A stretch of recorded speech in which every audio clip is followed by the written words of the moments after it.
dapat dan rekan saya. Saya Indah Febriani dengan NIM 2124099. Kami dari kelas PAIC Angkatan 2024. Dalam video ini kami akan menjelaskan mengenai dinasti Mughal dalam mata kuliah Sejarah Peradaban Islam 2 dengan dosen pengampu Ibu Kholidiah Muslim. A few moments later. Feb, kamu pernah dengar nggak tentang dinasti Mughal? Yang katanya dinasti yang terkenal kaya raya dan juga kuat di India. Kayaknya pernah sih, yang memiliki wilayah kekuasaan yang sangat luas itu kan? Nah, iya. Sini deh aku ceritain sedikit tentang latar belakangnya berdiri dinasti Mughal ini.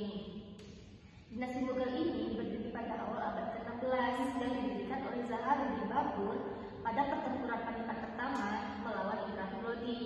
Babur ini adalah keturunan dari Timur Lain dan garis keturunan Genghis Khan yang terkenal kuat.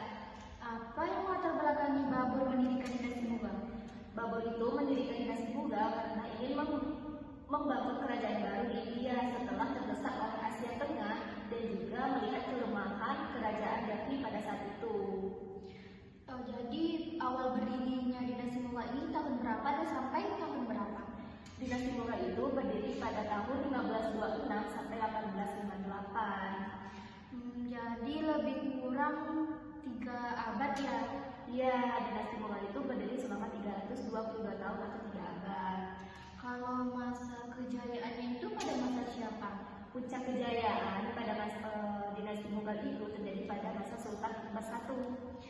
Apa yang menyebabkan kemajuan pada masa Sultan Akbar I ini?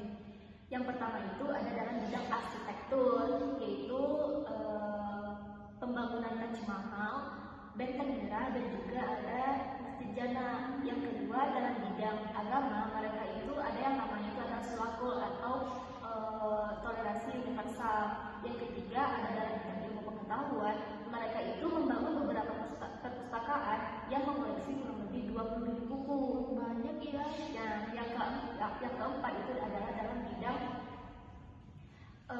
seni budaya. Mereka itu berkembang dalam seni sastra, musik, dan juga seni lukis. Kalau di bidang ekonomi apa? Mereka itu lebih berkembang di bidang pertanian, pertambangan, dan juga perkebunan. Kalau masa kemundurannya pada masa kepemimpinan siapa? Masa kemunduran dinasti Mughal itu terjadi pada masa Bahadur Shah II. Apa sih faktor yang melatar belakangi runtuhnya dinasti Mughal ini? Nah, runtuhnya dinasti Mughal ini dilatar belakangi oleh 2 faktor. Ada faktor eksternal dan juga ada faktor internal. Faktor eksternalnya itu yang pertama serangan dari bangsa asing, yang kedua serangan dari Inggris, yang ketiga gerakan anti-Islam yang dilakukan oleh Hindu.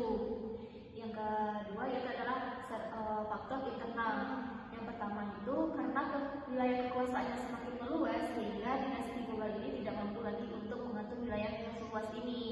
Yang kedua yaitu adalah perebutan kekuasaan. Yang ketiga itu adalah pemerosotan moral. Jadi pelajaran yang bisa kita ambil, jika pemimpinnya itu toleransi, maka negara itu akan aman dan damai.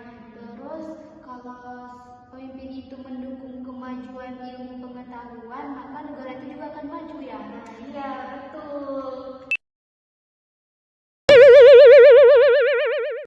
Itulah penjelasan kami mengenai dinasti Mughal. Semoga teman-teman dapat memahami penjelasan kami berdua. Saya Laila Binanti Dan saya Indah Febriani. pamit undur diri. Assalamualaikum warahmatullahi wabarakatuh.